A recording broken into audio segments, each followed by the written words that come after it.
함께 자리에서 일어나서 사도신경으로 신앙 고백하심으로 함께 예배를 시작하도록 하겠습니다. 나는 전능하신 아버지 하나님 천지의 창조주를 믿습니다. 나는 그의 유일하신 아들 우리 주 예수 그리스도를 믿습니다. 그는 성령으로 잉태되어 동정녀 마리아에게서 나시고 본디오 빌라도에게 고난을 받아 십자가에 못 박혀 죽으시고 장사된 지 사흘 만에 죽은 자 가운데서 다시 살아나셨으며 하늘에 오르시어 전능하신 아버지 하나님 우편에 앉아 계시다가 거기로부터 살아있는 자와 죽은 자를 심판하러 오십니다. 나는 성령을 믿으며 거룩한 공교회와 성도의 교제와 죄를 용서받는 것과 몸의 부활과 영생을 믿습니다. 아멘. 이제 함께 주님을 찬양하며 나아가도록 하겠습니다.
당신이 의롭게 되었다는 것을 아는 것은 매우 중요합니다. 고린도후서 5장 21절 말씀 함께 읽어볼까요? 5장 21절 굉장히 중요한 말씀입니다. 함께 읽겠습니다. 시작. 하나님이 죄를 알지도 못하신 이를 우리를 대신하여 죄로 삼으신 것은 우리로 하여금 그 안에서 하나님의 의가 되게 하려 하심이라. 아멘. 지금은 순환주간의 시작점입니다. 바로 유월절 기간입니다. 예수님은 우리의 유월절 어린 양이 되십니다. 더 광의적인 의미로 그분은 우리의 속죄 제물이 되십니다. 제가 뭔지 좀 설명을 드릴게요. 하나님께 나아가는 자는요, 레위기에서 흠도 없고 점도 없는 어린 양을 가지고 나아가야 했습니다. 그리고 하나님 앞에서 그 머리에 안수해야 했습니다. 안수의 의미는 동일시입니다. 흠도 없고 점도 없는 어린 양은 순결, 죄 없음, 의로움의 상징입니다. 안수를 하는 건 뭐냐면 그 의로움에 내가 참여하는 것입니다. 그리고 안수하는 것은 뭐냐면 내 죄에 어린 양의 순결함을 참여시키는 겁니다. 이걸 전가라 그래요. 내 죄가 어린 양에게 전가되고 의 없단 내게 어린 양의 의가 전가되는 것입니다.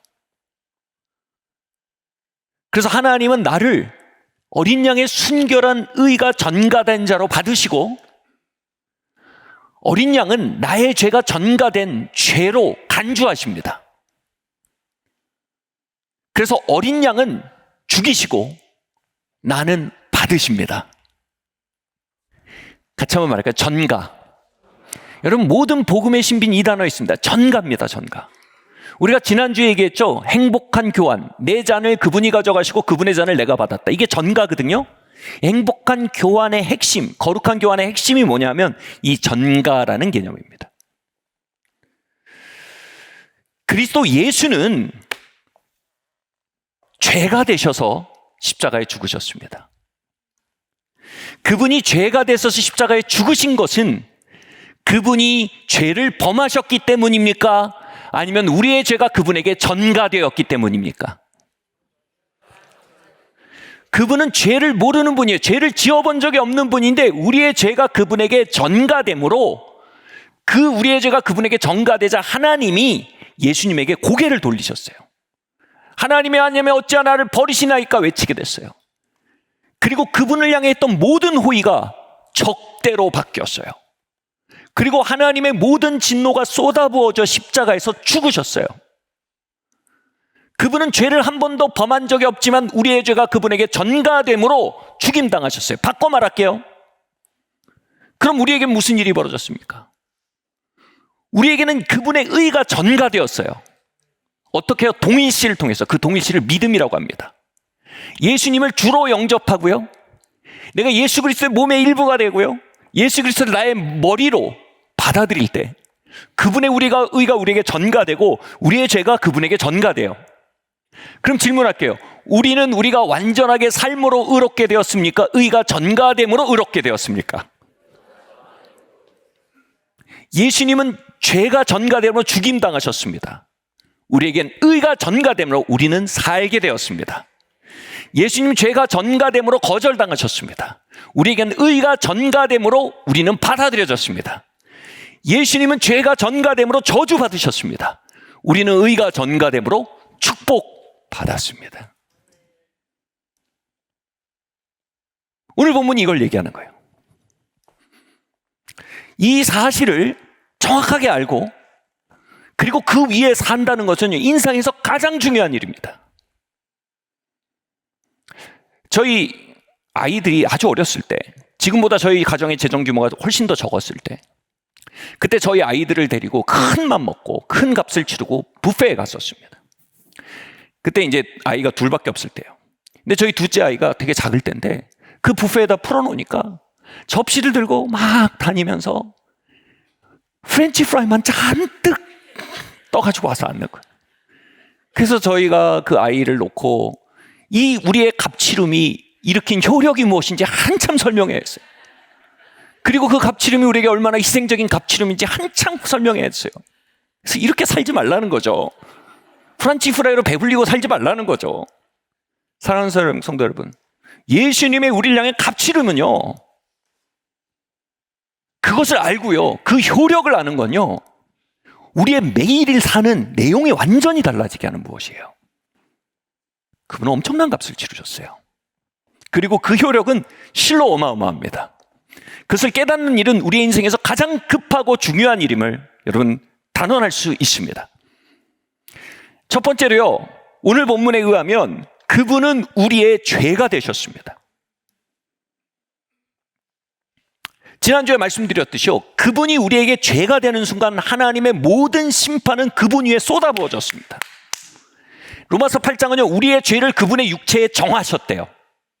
다시 말해 뭐냐면 우리의 죄에 대해서 기소가 이루어지는데 그 기소를 예수님의 몸에다 했다는 겁니다. 그리고 그 기소에 따른 유죄 판결과 심판을 예수님의 몸에 쏟아 부은 겁니다. 그래서 뭐예요?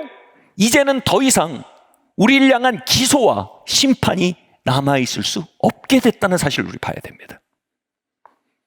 이걸 가장 중요하게 설명하는 개념이 이겁니다. 같이 말할 거예요. 일사부재리의 원리.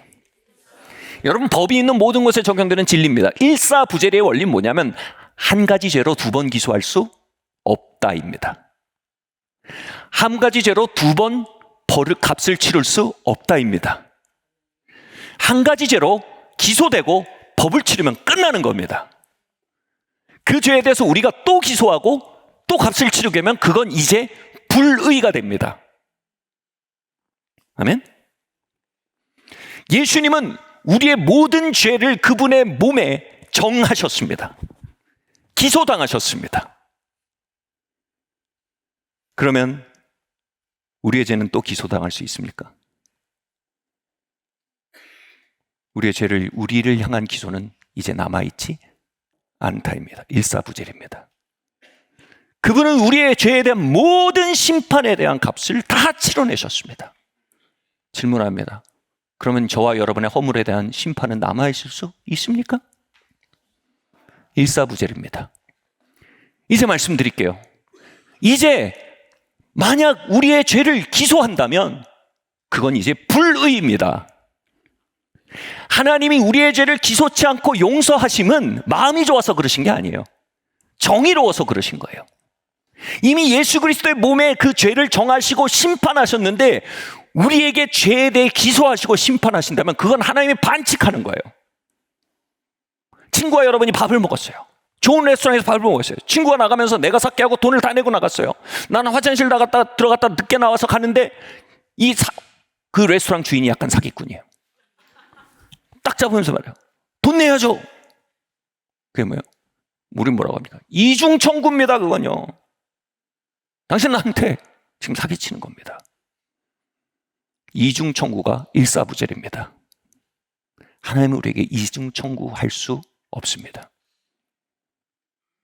그건 불의한 분이 되시는 겁니다. 하나님은 의로우셔서 이제 우리를 용서하십니다. 하나님 정의로우셔서 이제 우리를 기소하지 않으십니다. 그리스도 예수 안에 있는 자에게는 그분의 죽으심의 효력에 합한 자는 이제 정죄함이 결코 없습니다. 아멘. 이 일사부재의 원칙에 파격성을 잘 보여주는 영화가 있어요. 이게 진짜 파격적인 얘기입니다. 우리의 정서법과는 굉장히 달라요. 그 한 영화인데 여기서 한 영화의 여주인공의 남편이 이 여주인공이 자기를 죽인 것처럼 일을 꾸며서 살해 혐의를 덮어씌워서 감옥에 보냅니다. 그리고 자신은 그 죽음으로 인해서 자신의 채무관계에서 다 노임을 받을 뿐 아니라 자신의 내연녀와 도피를 할 뿐 아니라 자기 생명보험으로 수당을 받아놓은 거를 자기 내연녀 통해서 돌려서 받아서 그걸 가지고 도망갔어요. 나쁜 놈이죠. 자, 근데 이 여주인공이 감옥에 가서 남편 살해죄로 복역을 합니다. 그런데 이 여주인공의 친구가 감옥 감방 동기가 변호사예요. 근데 그 감방에서 알게 된 거예요. 와, 우리 남편이 살아있다는 걸 알게 된 거예요. 이 여인이 엄청나게 혼란스러워하는데 그때 그 변호사 친구가 말합니다. 헬라어로 그 변호사 친구를 파라클레이토스라고 하는 건데 아는 사람 알 거예요. 변호사 친구가 말합니다. 너는 이미 남편 살해 혐의로 심판을 받았어. 그러면 너는 이제 동일한 죄로 다시 기소될 수 없어. 살벌하죠, 분위기? 네가 이제 무슨 짓을 해도 너는 기소될 수조차 없어. 이 신박한 사실을 깨달은 주인공 갑자기 운동을 시작합니다. 바른 감방 생활을 합니다. 그리고 6개월 만에 모분수로 가석방됩니다. 이리로 펼쳐진 스토리 아슬아슬합니다. 이게 일사부재예요. 아니 목사님, 일사부재를 그렇게까지 설명하시면 우리는 이제 막 죽여도 되고 막 도둑질해도 되고 그렇다는 얘기입니까? 제가 이렇게 말할게요. 여러분 그렇게 듣고 계시다면요 복음을 정확히 들으신 거예요. 왠지 설명해 드릴게요. 바울은 로마서 3장부터 5장까지 은혜로 죄사함 받았다는 개념을 극단적으로 끌고 갑니다. 그래서 로마서 6장 1절에서 나오는 게 뭐 반문이 이렇게 나옵니다. 그렇다면 우리가 마음대로 제자도 된다는 얘기가 되는 거 아니냐, 이런 반문이 나옵니다. 마틴 로이드 존스 박사가 이 글에 대해서 아주 놀라운 주석을 했습니다. 만약 당신의 복음 설교가 이러한 반문을 불러일으킬 정도가 아니라면 당신은 복음을 타협하고 있는 것이다. 우리의 복음 설교가 바울의 그것과 일치한다면 그것은 우리의 도덕성을 코너에 몰아버린다. 우리의 죄책감을 벼랑 끝으로 몰아버린다. 아슬아슬한 혁명을 경험한다는 거예요. 야, 너 이제 다시 기소되잖아. 그 순간 그 여인의 머릿속에 딩. 여러분, 예수님은 우리의 모든 죄로 인해 기소당하셨어요. 우리의 죄값을 완전히 치르셨어요. 이제 여러분은 절대로 기소될 수 없어요. 와우, 이제 여러분 절대로 값치를 수가 없어요. 그 일이 이루어진다면 그건 불의예요. 여러분은 자유예요. 아, 혼란스러워. 잘 듣고 계신 거예요. 자, 무슨 얘기인지 들어볼게요. 왜 바울은요, 우리가 받아들이기에 아슬아슬 정도로, 그런 반문이 일어날 정도로 극단적인 적으로 보일 정도로 주님의 은혜를 설명합니까? 왜요? 여러분이 극단적으로 주님의 은혜가 설명되지 않고는 우리가 얼마나 값없이 의로워졌는지를 끌어안을 수가 없기 때문입니다. 그리고 우리가 얼마나 값없이 의로워지는지를 끌어안지 않은 채로 살아가는 삶은 죄책감에 붙잡혀 간신히 죄짓지 않고 살아가는 삶보다 훨씬 더 비참한 삶입니다. 다시 말씀드릴게요. 우리가 그 극단적으로 밀어붙여져서 일어날 수 있는 여러 리스크가 있어요. 아니 뭐 그럼 마음대로 살라는 얘기네. 리스크예요. 위험이에요. 그것보다 더 큰 위험이 뭐라고요? 우리가 주님이 우리를 위해 이루신 그 거대한 은혜와 용서의 사건을 끌어안지 못한 채로 죄책감으로 간신히 삶의 윤리를 유지하며 사는 그 상태가 훨씬 더 위험한 상태라는 거예요.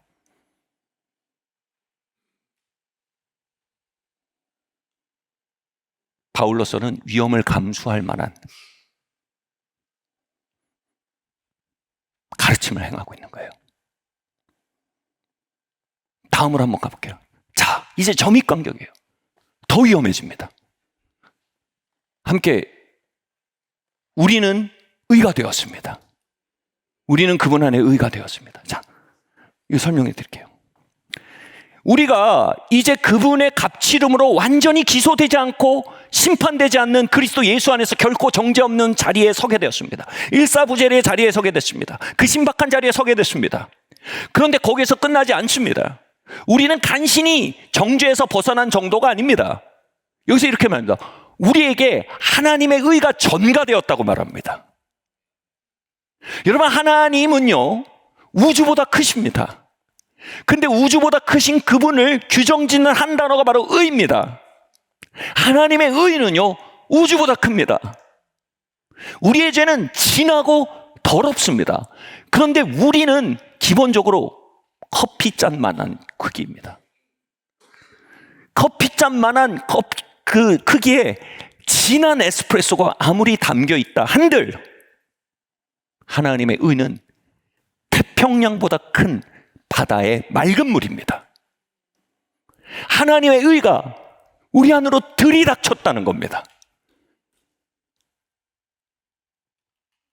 그래서 이제 우리의 죄가 하나님의 의 앞에 어이없게 초라한 것이 되었으며 우리는 하나님의 의의 전가만에 들이닥침을 당해서 하나님 앞에 이제 의가 되었다는 얘기예요. 이렇게 설명드릴게요. 여러분의 죄가, 성경에서 죄라는 단어는 신학적으로도 빚이란 뜻이지만 헬라어 단어 자체도 채무, 빚이란 뜻입니다. 여러분이 50억의 빚이 있다고 생각합시다. 생각만 해도 숨이 막히죠. 한번 50억의 빚을 져보신 분 계시면 무슨 그러면 은행 5%, 6% 이자만 해도요 1년에 2억 5천에서 3억의 이자를 내는 거예요. 살겠습니까? 생각만 해도 이건 족쇄요. 현대판 노예죠. 그런데 50억의 빚을 가진 여러분이 어느 날 한 남자와 만나 사랑에 빠집니다. 근데 그 남자의 성이 로스차일드란 희귀한 성이에요. 로스차일드 가문이 뭐냐면 현대 가문 중에 가장 부유한 가문으로 컴퓨터 인터넷을 조사한 결과 추정 자산이 5억 경입니다. 경. 마침내 여러분 로스차일드의 후계자와 결혼을 하게 됐어요. 그래서 미세스 로스차일드가 되었어요. 서양에선 결혼하면 성이 바뀌잖아요. 자, 내 50억의 채무를 가지고 5억 경의 자산을 가진 로스차일드 가문과 결혼했어요. 이게 뭐예요? 계좌가 합해졌어요. 365분의 24, 24분의 60 해가지고 1분으로 여러분 그 이자를 나누면 50억입니다. 그게 오경이에요. 이제 실감이 되세요? 우리는 죄인이에요. 우리는 허물이 많습니다. 그건 팩트입니다. 사실입니다. 근데 이 사실을 넘어서는 거대한 초자연적인 진리가 있어요. 우린 그리스도와 연합되었어요. 그는 하나님이세요. 그가 아니고 말씀이 아니고 이 세상이 지어진 게 없고 그가 없이 되어진 것이 하나도 없어요. 만물이 그 안에 있고 그가 만물 안에 있어요. 그는 하나님의 의예요. 그 하나님의 의와 우리가 합쳐졌어요. 이제 1분 만에 내 원금이 사라지는 거예요. 자, 우리는 에스프레소 커피잔을 들고 그 은혜의 바다 앞에 서 있어요. 나의 죄와 허물을 인식하는 걸 죄의식이라고 합니다. 그분의 은혜와 의를 의지하는 걸 의의식이라고 합니다. 바울이 우리를 극단으로 몰아가는 건 그 죄의식의 커피잔을 의의식의 바다에 던져버리라는 겁니다. 한번 그림 한번 보여주시겠어요?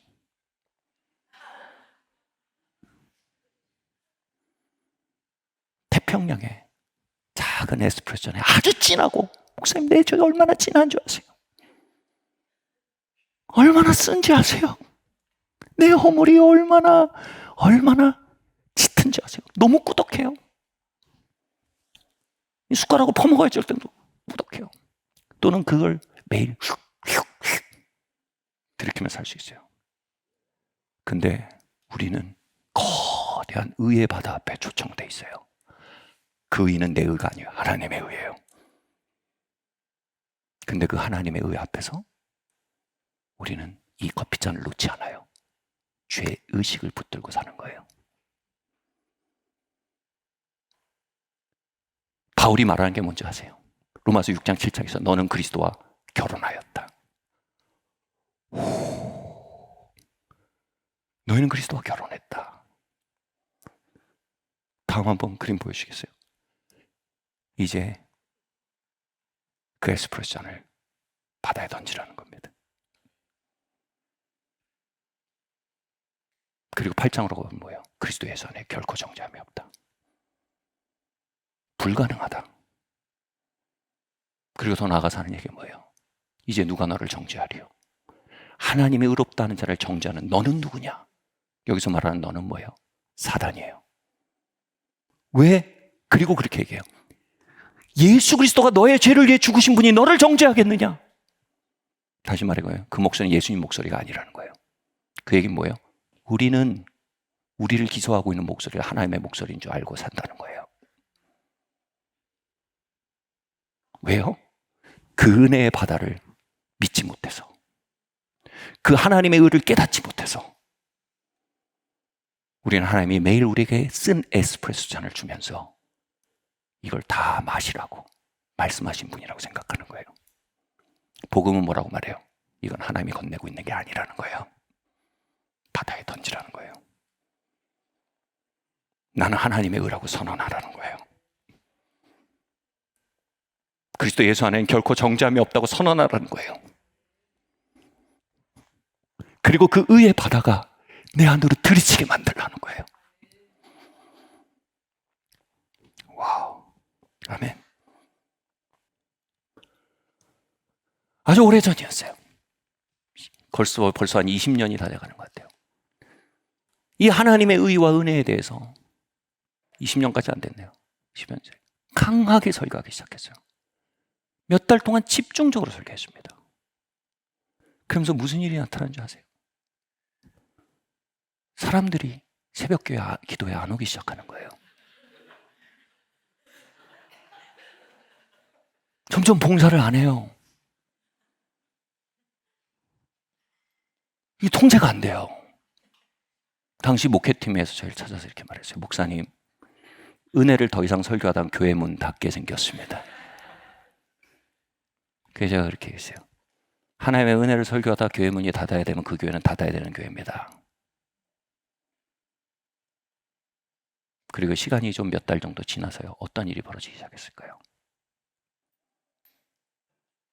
성도들이 하나님을 사랑하기 시작했어요. 사랑하는 성도 여러분, 우리가 그 은혜를 받아들이고요, 그 의를 받아들이고 그 용서를 받아들이고 끌어안아 버리면 우리가 종교적인 강박으로 걷던 길이 끝나버립니다. 그리고 새로운 길이 거기서 시작됩니다. 뭐냐면 하나님과의 사랑의 관계입니다. 그리스도와의 연합의 삶입니다. 신랑 대신 그리스도와의 동행입니다. 아멘. 여러분 생각해 보세요. 여러분 어떤 로스차일드 가문의 후계자가 여러분을 사랑해서 여러분과 결혼했어요. 그래서 그 일이 벌어진 걸 자기가 알게 됐어요. 이제 나는 in the name of 로스차일드, 예수님의, 아니죠, 로스차일드의 이름으로 나에게 완전 새롭고 산 길이 열렸어요. 근데 그 남편이 어느 날 말해요. 여보, 나 차 한 잔만 타줄래? 거기다 대고 자긴 발이 없어요, 손이 없어요. 아니죠. 그럴 수 없죠. 마음 깊은 곳에 어떻게 순종하게 돼요. 그 여보, 나랑 저녁에 산책 같이 할까? 그러면 뭐야? 동네 개 있잖아. 그 산책 시켜. 왜 내가 꼭 같이 가야 돼? 내가 뭐 애견이야? 막 그럴 수 없을 거야. 왜냐면 너무 큰 은혜를 받았거든요. 아, 그럼 여보, 자기랑 산책할 거야. 2시간이든 3시간이든 할 거야. 무슨 얘기입니까? 우리가 그 은혜와 용서를 깨달을수록 우리는 물의 배가 되어갈까요? 무법자가 되어갈까요? 아니요. 우리는 주님을 사랑하게 됩니다. 몇 달이 지나서 크리스마스가 됐어요. 청년들이 크리스마스 MT를 갔는데 생일 케이크를 켜놓고 촛불을 밝혀놓고 예수님께 생일 축하 노래를 부르는 거예요. 생일 축하합니다. 그러면 사랑하는 우리 예수님 하는데 제가 너무 놀랐어요. 이 표현 어떻게 해야 될지 모르겠어요. 예수님 거기 계세요. 그리고 그 청년들이 마음으로부터 예수님께 사랑을 고백하는 거예요. 당신은 내 남편입니다. 내가 예수님의 이름으로 의롭다함을 받았습니다. 나는 당신의 이름으로 내 모든 죄가 바다에 던져졌습니다. 당신의 모든 의로 난 새로워졌습니다. 라는 고백이 사랑으로 나오는 거예요. 여러분, 은혜의 복음은 절대로 우리를 물의 배로 만들 수 없습니다. 은혜의 복음은 우리로 하여금 그분을 더 사랑하게 만듭니다. 그분을 더 순종하게 만듭니다. 그 얘기를 한번 살펴볼게요. 누가복음 말씀입니다. 함께 읽어볼까요? 시작. 예수의 뒤로 그 발 곁에 서서 울며 눈물로 그 발을 적시고 자기 머리털로 닦고 그 발에 입 맞추고 향유를 부으니 이르시되 빚주는 사람에게 빚진 자가 둘이 있어 하나는 500데나리온을 졌고 하나는 50데나리온을 졌는데 갚을 것이 없으므로 둘 다 탕감하여 주었으니 둘 중에 누가 그를 더 사랑하겠느냐? 너는 내 머리에 감람유도 붓지 아니하였으되 그는 향유를 내 발에 부었느니라. 이러므로 내가 네게 말하노니 그의 많은 죄가 사하여졌도다. 이는 그의 사랑함이 많음이라. 사함을 받은 일이 적은 자는 적게 사랑하느니라. 아멘. 구약은 우리에게 말합니다. 하나님을 사랑하라. 예수님 우리에게 말씀하십니다. 내가 너를 위해 얼마나 값지러운지 받아들여라. 내가 너를 얼마나 값없이 의롭다는지 받아들여라. 그리하면 너는 나를 사랑하게 될 것이다. 너희를 향한 나의 사랑을 믿어라. 그러면 너희는 나를 사랑하게 될 것이다. 많이 용서받은 자가 많이 사랑합니다. 아멘. 루터가 이렇게 얘기를 하더라고요. 루터 얘기를 한번 읽어볼까요? 우리가 행하는 선한 일이나 순종이 우리의 힘, 도덕심이나 죄책감에 기초하는 의무감에서 나온 것이 아니라 오직 하나님의 넘치는 은혜에 대한 감사의 표시로 나타난다. 오직 감사가 뭐냐면 thank가 아닙니다. appreciation입니다. thank는요 감사합니다라고 말하는 거고요. appreciation은 뭐냐면 내게 베풀어진 일을 깊이 묵상하고 음미해서 그것에 대해서 하고 인식하게 되는 게 appreciation입니다. 하나님은 예수 그리스도 통해 여러분을 위해 일사부재의 원칙으로 그분의 몸의 모든 죄를 정하시고 심판하셔서 우리를 정죄와 심판에서 노임받게 하셨습니다. 우리를 자유롭게 하셨습니다. 그리고 그분의 모든 의를 우리 위에 부으셔서 태평양 같은 의에 우리를 빠지게 하시고 예수 그리스도 이름 안에 살게 하시고 예수 그리스도의 거대한 의에 홍수 안에 잠기게 하셨습니다. 그 일을 하셨어요. 근데 각자의 appreciation, 그것을 인식하는 인식의 깊이가 다 다르다는 겁니다. 그 인식의 깊이가 얕으면 우리는 그분을 덜 사랑합니다.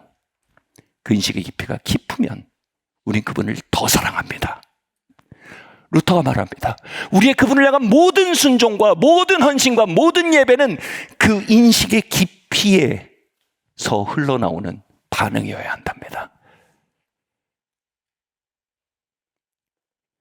이게 바리새인 시몬의 집에서 벌어진 일입니다. 바리새인 시몬은 예수님 불러서 그냥 가벼운 티타임을 갖고 있었어요. 그런데 그 시몬의 티타임 자리에 한 여인이 달려나와 향유컵을 깨서 예수님의 머리에 붓습니다. 다른 본문에서는 발에 부었대요. 향유컵이 뭡니까? 한 여인이요 시집갈 때 가져가는 지창금인데 이 지창금을 어떻게 쓰냐면 첫날 밤에 신랑의 머리에 한 방울 똑 떨어뜨리면요 그 향유의 냄새가 온 방을 가득 채웁니다. 당신은 내 신랑이요 나에게 가장 소중한 사람이라는 시위로서 한 방울 떨어뜨리는 거예요.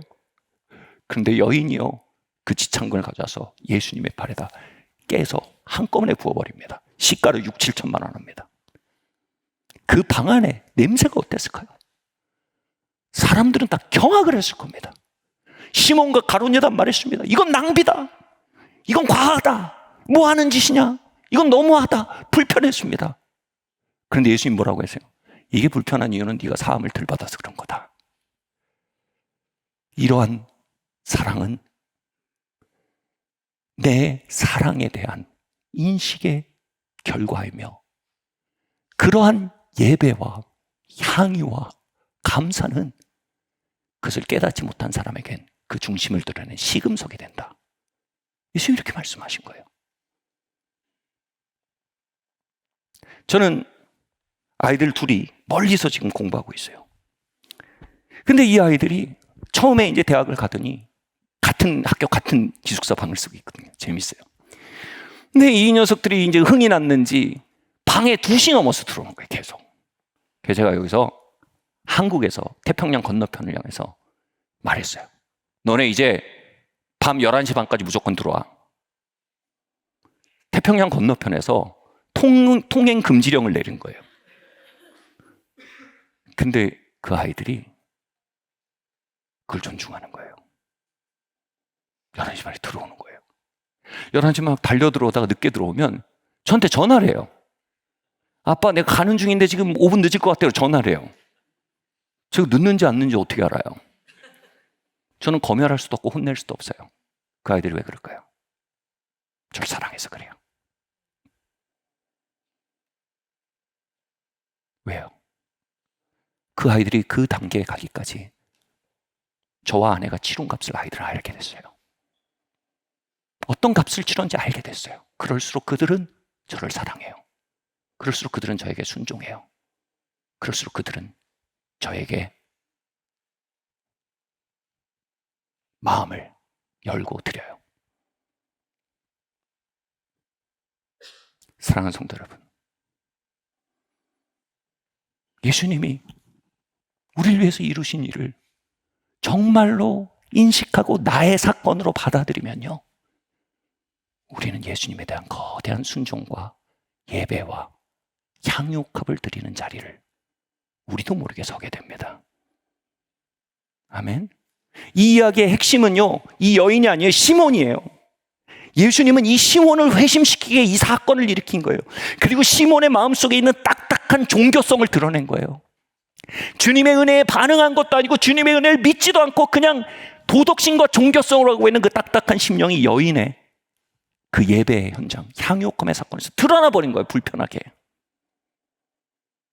저는 그렇게 믿어요. 이 일을 통해 시몬이 자신이 얼마나 은혜에서 먼 자인지를 발견하게 됐을 거라고 믿습니다. 그리고 회심하게 됐을 거라고 믿습니다. 왜냐하면 예수님은 시몬을 혼내는 게 아니라 지금 시몬을 가르치고 설득하고 인도하고 계셨거든요. 본문에 보면. 동일한 현장에서 가룟 유다는 마음을 굳게 했어요. 저는 지난 시간 보면 정말 주님께 뜨겁게 반응하는 수많은 사랑들을 만나왔습니다. 그걸 볼 때 뭘 저렇게까지 꼭 그래야 되나 막 별 생각이 다 들었어요. 근데 번번이 드러나는 건 뭐냐면 내가 얼마나 하나님의 은혜를 알지 못하는지가 그 속에서 드러났어요. 그리고 주님, 내가 그 은혜 알기 원합니다. 내가 종교인이었습니다. 라고 고백하게 됐어요. 여러분, 이 교회가 그러한 향유의 냄새가 진동하는 교회가 되길 예수님으로 축원합니다. 우리 안에는 시몬의 심령이 끊임없이 할례되는 교회가 되길 예수님으로 축원합니다. 아멘. 질문은 이겁니다. 왜 주님은 이렇게까지 하며 시몬을 그 은혜를 깨닫는 자리로 불러내셨을까요? 왜 주님은 바울을 사용해서 그렇게까지 설교함으로 그 하나님의 은혜로 말미암는 의롭다 하심과 용서를 깨닫는 자리로 성도를 도전하고 있을까요? 왜 하나님은 이렇게 이야기하실 정도로 저와 여러분의 마음을 하나님의 값없이 주신 의롭다 하심과 그 용서와 은혜 안으로 불러드리려고 애쓰실까요? 그 이유를 이사야서 53장에서 54장에서 잘 보여주고 있습니다. 같이 한번 읽겠습니다. 시작. 너는 공의로 설 것이며 학대가 내게서 멀어질 것인지 내가 두려워하지 아니할 것이며 공포도 내게 가까이 하지 못할 것이라. 너를 치려고 제조된 모든 연장이 쓸모가 없을 것이라. 일어나 너를 대적하여 송사하는 모든 혀는 내게 정죄를 당하리니 이는 여호와의 종들의 기업이요 이는 그들이 내게서 얻은 공인이라. 여호와의 말씀이니라. 아멘. 여기서 공의라고 됐지만 제가 지금 원래 보내드린 본문에 이렇게 돼 있어요. 너희는 의로 설 것이며 이렇게 되어 있습니다. 의로 설 것이며. 여기서 말하는 의가 뭐예요? 하나님께로부터 온 의래요. 우리의 의가 아니고요. 우리는 이번 부분은 너희가 의로 설 것이면 너희가 정말 완전해질 그때, 너희가 완전히 순종하게 될 그때 이렇게 읽을 수 있는데 전혀 아니에요. 여기서 말하는 의는 뭐예요? 하나님이 우리에게 주신 의예요. 하나님이 우리에게 주신 의를 깨닫고 우리가 그 위에 서기 시작할 때 벌어진 일을 얘기하는 거예요. 지난주에 하나님이 우리에게 결코 진노하지 않으시고 우리를 향한 하나님의 진노가 끝났으며 이제 하나님이 우리를 향해 웃고 계시다는 이사야서 54장 말씀을 기억하시죠? 이게 그 54장의 마지막 부분이에요. 자, 우리가 의로 일어서기 시작할 때, 와, 그렇구나. 우리를 향한 기소가 끝났구나. 우리를 정죄하는 건 이제 하나님이 아니라 우리를 정죄하고 있는 건 사기꾼들이구나. 거짓말장이 사단이 하는 일이구나. 그리고 우리를 처벌하는 거 하나님이 하는 게 아니고 이거 사단이 이중 청구하고 있는 거구나. 이걸 알면 어떻게 돼요? 의로 일어나기 시작한다는 거예요. 내가 은혜로 하나님의 은혜로 하나님의 의가 되었다. 그리스도 예수 안에 하나님의 의가 되었다는 선언 위에 서게 된다는 거예요. 그럼 어떻게 된다고요? 학대가 멀어질 거래요. 여기서는 학대는 압제라는 히브리어입니다. 압제자가 사탄이에요. 즉 사탄이 성도들을 죽이고 도적지고 빼앗는 압제의 역사들이 있는데 그 압제의 역사가 성도의 삶에서 멀어지는 시작이 뭐라고요? 의 위에 그 성도가 서기 시작했다는 거예요. 그리고 이렇게 말합니다. 너희를 참소하는 정죄가 오히려 정죄를 받을 것이다. 이 얘기는 뭐냐 하면 우리를 이중 청구하고 기소하는 목소리가 계속 있을 거라는 거예요. 그런데 그 기소하는 목소리를 향해서 이건 사기꾼의 목소리야, 이건 거짓말이야, 그리스도 예수 안에 결코 정죄함이 없어, 하나님 나를 용서하셨어, 나는 하나님의 의가 되었어, 그래 나는 의롭지 않아, 그러나 주님의 의의 바다에 내가 빠졌어, 그래서 이제 나는 하나님 앞에 하나님의 의가 되었어 라는 선언 위에 서게 될 때 무슨 일이 벌어진다고요? 기소자의 목소리가 부당한 기소로 드러나기 시작한다는 거예요.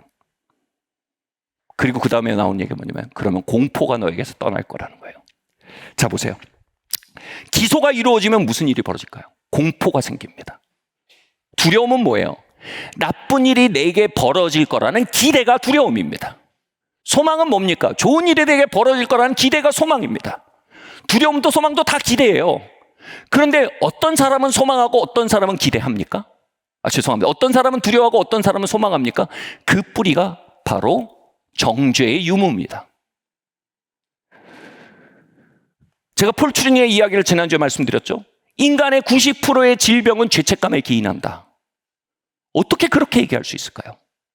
이렇게 말씀드릴게요.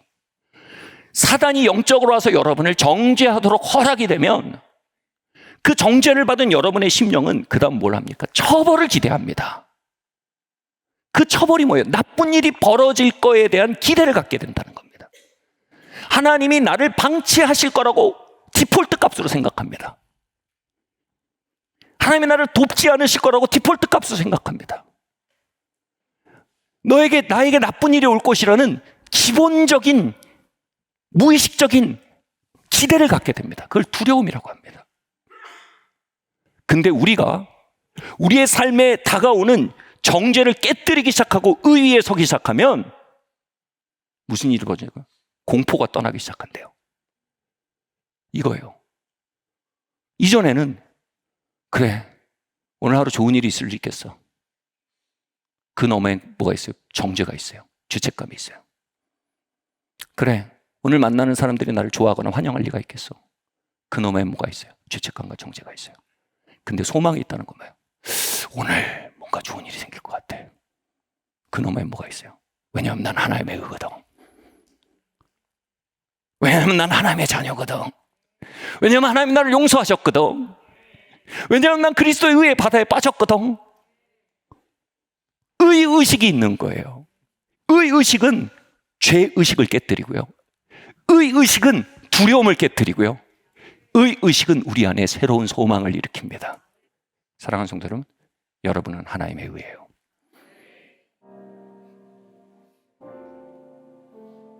우리를 향해 있는 은혜의 파도에 이 시간 마음의 문을 엽시다. 우리의 종교심과 도덕성이 아슬아슬하게 느낄 만큼 그 강렬한 은혜의 바다에 우리의 마음을 엽시다. 그 파도는 우리로 주님을 더 사랑하게 할 것이며, 그 파도는 우리로 주님을 기쁘게 순종하게 할 것입니다. 우리 같이 고백합시다. 예수님,